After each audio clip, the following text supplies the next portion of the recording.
Entonces, en el embarazo múltiple pueden haber 2 o más productos en la cavidad o fetos. Como les decía, es una de las condiciones que da más riesgo durante el embarazo. Y de acuerdo a la cigosidad, que es algo muy importante que debemos nosotros definir al momento de hacer el diagnóstico del embarazo múltiple, pueden ser clasificados en monocigotos o disigóticos. De eso va a depender tanto el manejo, las complicaciones, saber si están, eso significa que si están en una sola bolsa o están en 2 bolsas, ¿no? O se han dividido por la unión de un espermatozoide solamente y son idénticos, o son varios ovocitos que se han fecundado. De acuerdo al número pueden ser gemelos dobles, triples, cuádruples, ¿no? Que es bien raro que se presente, pero que alguna vez se podrían presentar. Y a veces se debe mucho a los procedimientos de fertilidad. Ahora hemos debido ver que la mayoría de las mujeres ya prefieren hacer sus tratamientos de fertilidad, ya no quieren embarazarse de los hombres, ¿no? Entonces pueden ir, se hacen en un laboratorio y tienen sus embarazos con espermatozoides donantes. Entonces estos tratamientos de fertilidad tienen una gran probabilidad de que puedan ser embarazos múltiples si es que no se controla adecuadamente el proceso, ¿no? de implantación. Entonces ahí vemos que los embarazos pueden ser con una sola placenta, o sea, compartir la misma placenta, o pueden tener 2 placentas y 2 bolsas diferentes, y eso va a depender de cómo es que se ha formado, y vamos a ver más adelante cómo es que se dividen. Los embarazos múltiples pueden ser 1 al 3% del total de los embarazos, y pueden tener cerca del 12% de mortalidad, ¿no? La mortalidad perinatal aumenta 10 veces más que los embarazos que son normales, o sea, con un feto único. El 83% de estos embarazos tienen más complicaciones comparado con el 32% de los embarazos con fetos únicos, o sea que se complica con bastante frecuencia. Y ya vamos a ver igual cuáles pueden ser estas complicaciones. Vean que la incidencia de los monocigotos es poca cantidad, ¿no? Es solamente 1/3 de los embarazos gemelares. Tiene una incidencia de 3.5 por 1000 nacimientos, y los disigóticos, que son la mayoría, son 2/3 de los embarazos gemelares. La presencia de los embarazos gemelares puede ser más en las edades extremas, o cerca de los 37, en las mujeres mayores. Esto debido a que hay desórdenes hormonales que hacen que más bien puedan ovular al mismo tiempo varios, ¿no? Como ya están casi al final de su ciclo reproductivo, entonces muchas veces en vez de ya no ovular, ovulan 2 o 3 óvulos al mismo tiempo por factores hormonales, y esto hace que se vea más en mujeres adultas, y también puede estar asociado más por eso a malformaciones congénitas, ¿no? De estos fetitos. También se puede dar más en las mujeres multíparas, en las que han tenido varios hijos, es más frecuente en la raza negra, depende del estado nutricional, a veces de la localización geográfica, y como les decía, las técnicas de reproducción, especialmente las fertilizaciones in vitro, tienen mucho que ver con la presencia de los embarazos múltiples. Las principales complicaciones de estos embarazos van a ser la prematurez, debido a que se distiende tanto el útero que a veces ya el útero empieza a dilutarse a una edad gestacional pequeña, ¿no? Puede ser antes de las 37 semanas, en 15%, incluso antes de las 32 semanas, porque ya no puede tolerar tanta distensión el útero. También puede haber bajo peso al nacimiento, debido a que son varios fetitos que comparten la misma nutrición, la misma sangre materna, entonces pueden tener un 21% pesos menores a 2500, y cuando son mucho más en número, son trillizos, cuartillizos, incluso pueden llegar a pesar cerca de 1500 gramos, ¿no? Y a veces también están con más riesgo de mortalidad, especialmente debido a la prematurez y el bajo peso.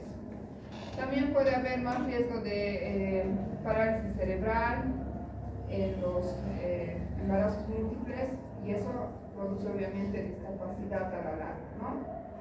Vean ustedes cómo puede ser la diferencia entre los embarazos únicos y los embarazos múltiples. Existen más complicaciones en los embarazos múltiples, tanto de distrés respiratorio, de prematurez, malformaciones y de muertes súbitas, ¿no? Es especialmente porque son pretéritos.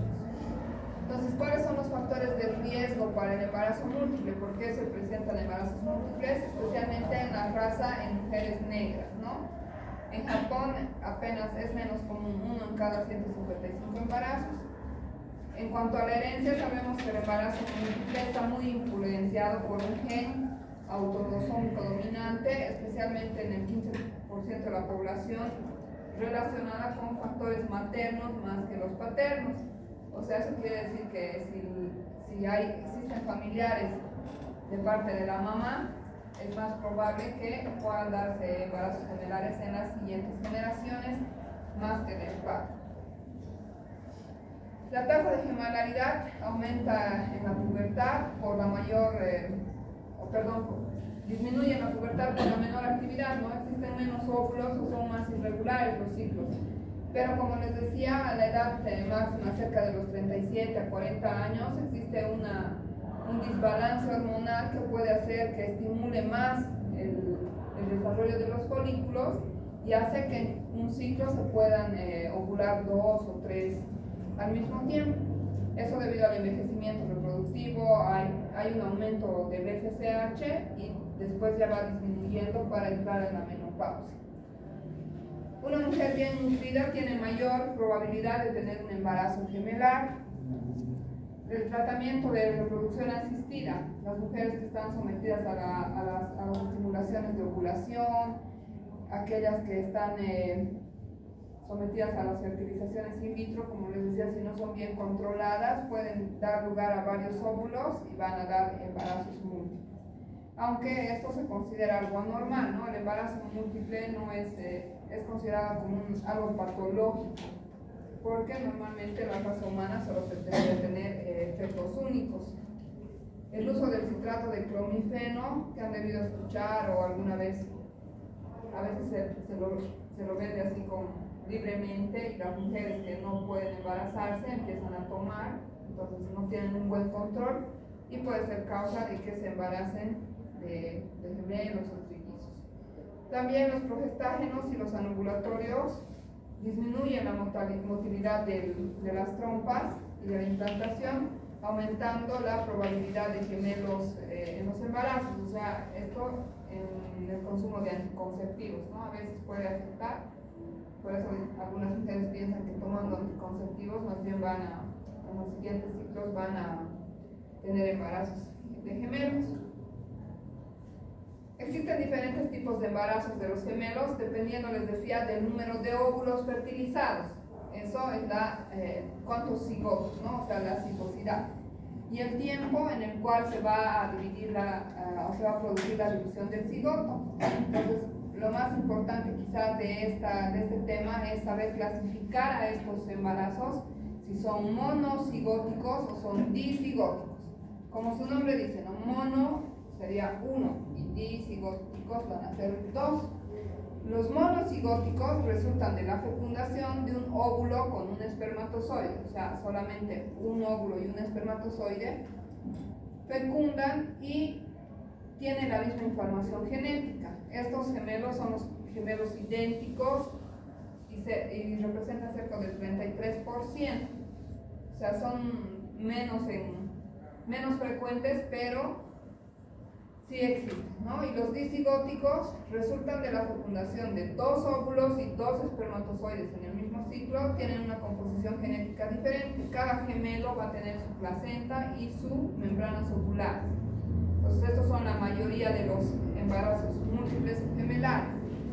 Entonces, 1/3 van a ser monocigóticos y 2/3 disigóticos. De estos monocigotos se pueden dividir de acuerdo a la cantidad de bolsas o sacos en monoamnióticos, monocoriónico o biamniótico y bicoriónico.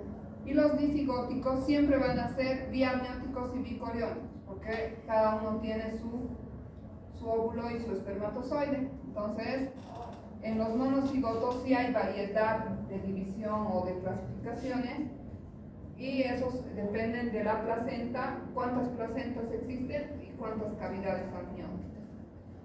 También esta clasificación, o que se forme solo una placenta o dos bolsas o una sola bolsa, va a depender del tiempo en el que se produce la división. Una vez que el óvulo y el espermatozoide se fecundan, empieza un proceso de división celular. Han debido llevar en genética, me imagino, el primer año, ¿no? Entonces empieza a dividirse y forma las placas celulares. Entonces, del tiempo de esta división va a depender si forma una placenta, dos placentas o dos cavidades. Por eso es que si la división se produce a las 72 horas, va a ser un bicorial biamniótico, y es el 30% de los embarazos gemelares, y dan lugar a dos placentas y dos sacos amnióticos.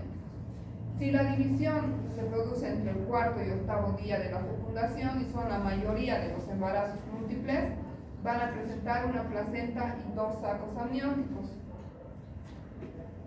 Si se divide pasados los 8 días de la fecundación, entonces va a formar solo una placenta y un saco amniótico, o sea, los dos gemelos van a estar en la misma cavidad, y este es el de mayor riesgo en esta división porque comparten el mismo flujo sanguíneo, y en este donde se puede presentar el síndrome de transfusión feto-fetal, que vamos a ver también en las siguientes diapositivas, que es una de las complicaciones más graves en las que uno de los fetitos recibe la sangre y el otro es como el receptor y el otro es el donante. Entonces el donante deja de crecer, se restringe, incluso se puede morir si no hacemos un tratamiento para poder interrumpir estas uniones que existen entre ellos de transfusión. Y si la división se produce después de los 13 días de la fecundación, y es lo que produce los embarazos o los gemelos siameses, son los que están unidos por una parte de sus cuerpos, ¿no? Que también van a ser de diferente clasificación de acuerdo al lugar en el que se unan. Entonces ahí vean, se puede formar esto en el monocigótico, que es la unión de un óvulo con un espermatozoide, diferentes clasificaciones, ¿no? La bicorial biamniótica, con la formación de dos placentas y dos sacos. La monocorial biamniótica, que tiene una sola placenta y dos sacos, o la monocorial monoamniótica, que comparten la misma placenta y la misma cavidad. Los gemelos disigóticos les dije que son el 2/3 de todo el grupo, y resultan de la fecundación de dos óvulos con dos espermatozoides, o sea que son diferentes, cada uno tiene su material genético y pueden ser del mismo o de diferente sexo. En cambio, los que son los monocigóticos van a ser siempre del mismo sexo porque se han formado de un solo espermatozoide, ¿no? Los gemelos son siempre bicoriales biamnióticos, o sea, estos disigóticos siempre van a tener dos placentas y dos bolsas, como les dije, porque son diferentes, ¿no? Los gemelos siameses, si la división se inicia después de los 13 días, cuando ya se formó el disco embrionario, la división va a ser incompleta. Entonces ahí es que se quedan unidos estos gemelos o siameses. Mientras más tarde es la división, más órganos van a compartir. Dentro de la clasificación de los gemelos siameses, pueden haber gemelos siameses simétricos y asimétricos. El 73 al 75% de estos van a ser toracópagos, hipópagos o esternópagos, o sea que van a estar unidos por la región del tórax, del esternón, o pueden estar la mayoría situados frente a frente, ¿no? Cara a cara. La anatomía interna puede ser variable y tienen órganos separados excepto el hígado, porque están unidos a nivel del tórax. Los pipópagos, del 18 al 19%, van a estar unidos por la espalda, a veces pueden estar unidos por la pelvis, el sacro o el coxis. Y los tubos digestivos que acaban en un ano y en un recto común. Con frecuencia también pueden estar estos asociados a malformaciones genitourinarias. Los gemelos simétricos, el el 6% van a ser isquiópagos, que van a estar unidos por la nalga o a nivel de la pelvis inferior. Los cuerpos están fusionados en la región pélvica hasta el ombligo, ¿no? Y por de arriba están separados y tienen las estructuras o los órganos normales. Y el 1 al 2% apenas van a ser los craneópagos, esos son los que están unidos por la cabeza. Y están casi siempre los cerebros separados, solamente ligeramente fusionados. Y el tipo asimétrico es donde un gemelo es más pequeño y el otro es un gemelo normal, ¿no? Y depende del otro. Son los llamados parásitos, ¿no? Donde uno depende más del otro y en el desarrollo y el crecimiento. Entonces vean aquí que el diagnóstico se va a dar especialmente de la cigosidad por la ecografía, en donde se van a poder evidenciar si están separados, si tienen dos sacos amnióticos o pueden estar unidos y compartiendo una placenta. Este diagnóstico o clasificación ecográfica se lo realiza las primeras semanas de gestación, entonces es más fácil ver estos signos ecográficos y podernos dar cuenta para poder ya ver el riesgo que puede tener o qué complicaciones podría tener, ¿no? Entonces les decía que es el diagnóstico ecográfico, la colionicidad es importante porque de esto va a depender cómo va a evolucionar el embarazo, el control prenatal, las complicaciones maternas, neonatales, y casi siempre debería hacerse antes de las 15 semanas para determinar si el embarazo múltiple es monocorial o bicorial. Como les dije, el monocorial es el que más riesgo va a tener, entonces ese es el que más atención le tendríamos que prestar si es que lo diagnosticamos. También sería interesante o importante hacer el diagnóstico de las aneuploidías, y esto lo podemos realizar a través de la ecografía cromosómica, que es la ecografía que nos permite medir la translucencia nucal, o sea, el grosor que tiene la nuquita de cada uno de los fetos, y si esta es engrosada, puede estar asociada muchas veces con síndrome de Down. Y como les dije, la mayoría o existe una gran proporción de mujeres de 40, 37 o 40 años, entonces tienen más riesgo de malformación. Por eso es importante que hagamos este tipo de ecografías. Sería también ideal poderle hacer un examen genético, ¿no? Un cariotipo, una determinación de enfermedades congénitas, que sí se pueden realizar en el país, pero que se envían a otro, ¿no? Por la muestra, y que son bastante caros, que tal vez no todas las mujeres pueden acceder a hacerse.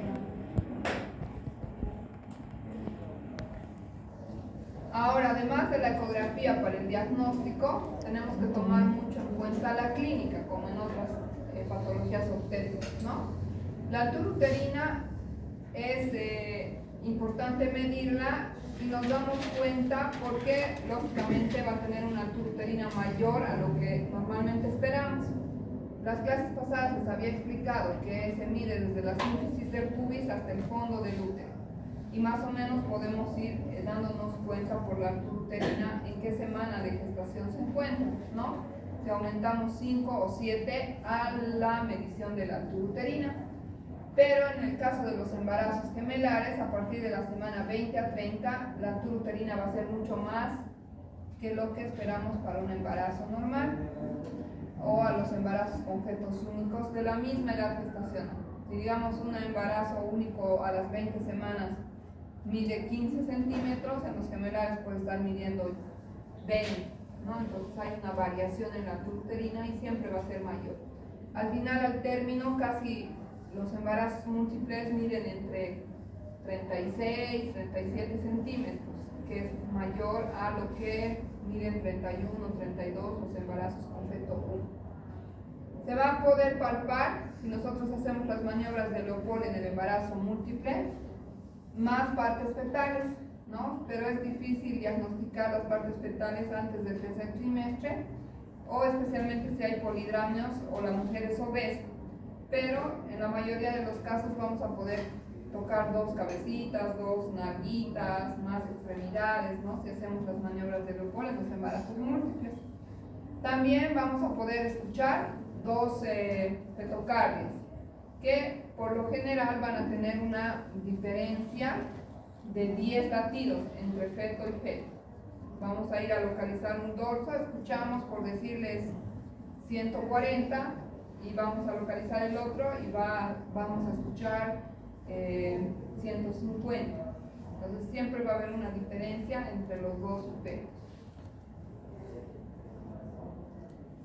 La hormona gonadotropina coriónica va a estar mucho más elevada, al igual que en el embarazo molar. ¿Se acuerdan? Existía mayor cantidad de hormona.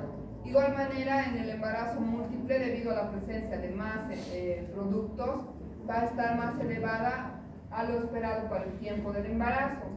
Y asociado a esto, va a estar, la paciente va a tener más síntomas de náuseas, vómitos, ¿no? Más síntomas de embarazo, porque los síntomas del embarazo dependen mucho de los niveles de la hormona coriónica.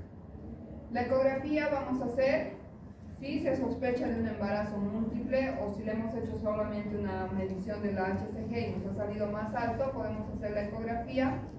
Es el diagnóstico de certeza el que nos va a confirmar si el embarazo es múltiple o no, porque por clínica es un poquito difícil, especialmente en las primeras semanas del embarazo. También nos va a ayudar a evaluar la corionicidad o la corialidad, ¿no? O sea, cuántas placentas y sacos tenemos. También podemos determinar los sexos de los fetos y la ecografía Doppler nos va a ayudar a detectar complicaciones o qué tipo de embarazo gemelares. Y les decía que va a haber exageración de los síntomas impactos, o sea, de las náuseas y los vómitos. Los exámenes complementarios que vamos a solicitar a estos pacientes van a ser los mismos que solicitamos en un embarazo con un feto único, ¿no? Todas las pruebas sanguíneas para ver si tiene anemia, hemograma completo, grupos, glicemia y las serologías de las principales infecciones de transmisión sexual, VIH, sífilis, toxoplasmosis, Chagas, pruebas de coagulación, examen de orina, urocultivo, o sea, son las mismas pruebas de laboratorio, no existen unas especiales para los embarazos gemelares. En imagen vamos a solicitar las ecografías seriadas, de igual manera que los embarazos únicos, pero teniendo más cuidado de mayor monitorización o si existe alguna complicación o alguna señal que se pueda complicar. Entonces vamos a hacer otros estudios o las ecografías mucho más seguidas de lo que se hacen para los embarazos únicos.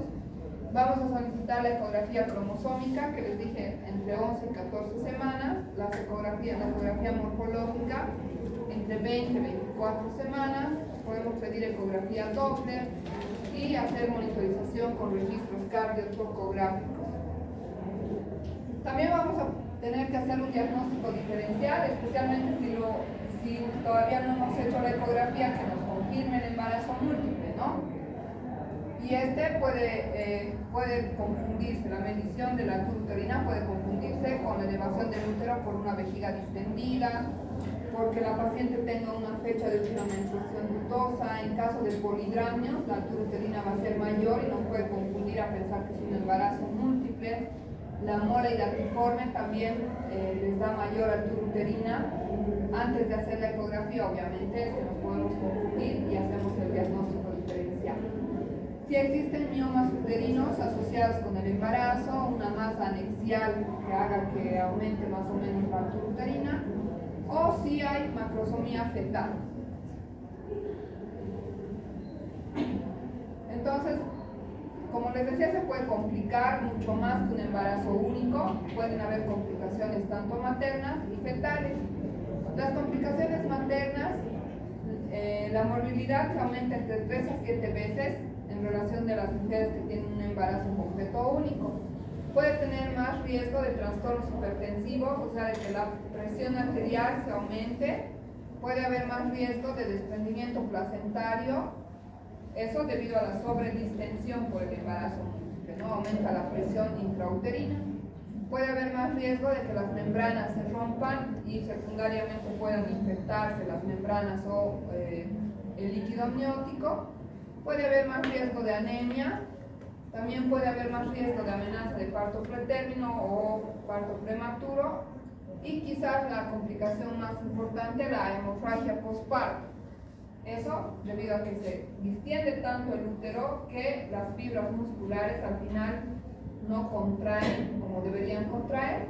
Entonces esas, y secundariamente puede haber una hemorragia, un shock y muerte, ¿no? Las complicaciones del feto van a estar asociadas más a, como les dije, la prematurez, a que sean más chiquitos en edad gestacional y en peso, ¿no?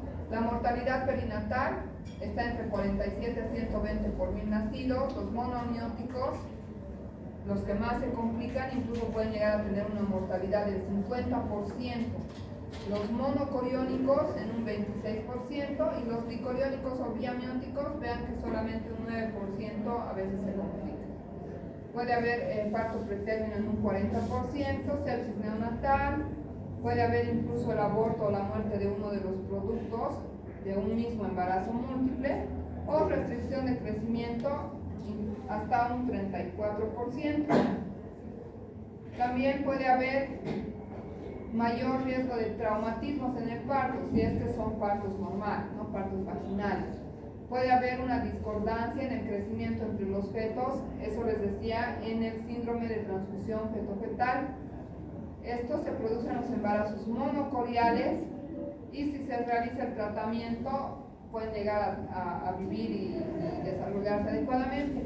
Pero en aquellos embarazos monocoriónicos en donde no se realiza el tratamiento, a veces hay una mortalidad del 80 al 100% y debido a que existen anastomosis de paso de sangre de un feto al otro. También puede estar más asociado a malformaciones congénitas y parálisis cerebral por las edades gestacionales a las que puedan nacer. Entonces, el síndrome de transfusión feto-fetal se basa en que existen anastomosis. ¿Saben lo que es anastomosis? ¿No? Son uniones venosas o arteriales. Entonces, existen estas anastomosis vasculares entre los dos fetales de los vasos de la placenta. Como es una sola placenta que comparten, entonces pueden haber uniones o transfusión entre estos dos fetos, produciendo un desequilibrio que a la larga va a hacer que llegue menos sangre a uno y más sangre a otro. Entonces estas uniones pueden ser arteriovenosas, venosas arteriales o arteriales. El tratamiento de estas uniones es la coagulación con láser. Lamentablemente acá en Bolivia no tenemos el láser, o sí se está tratando de implementar en algunos hospitales, y se introduce y se realiza la coagulación. Entonces se interrumpen estas uniones y puede seguir viviendo, ¿no? Los dos fetos y recibir la nutrición que le corresponde. Y otro tratamiento puede ser el amiodrenaje, que tampoco se realiza con mucha frecuencia. Entonces el control del embarazo gemelar debe ser mucho más estricto, ¿no? Tiene que ser más controlada. La mujer con un embarazo gemelar, como tiene más riesgo, entonces tenemos que hacerle más controles, ver si está existiendo alguna complicación. Pueden haber más riesgos de restricción de crecimiento y prematurez, entonces debemos citar a la paciente con más frecuencia.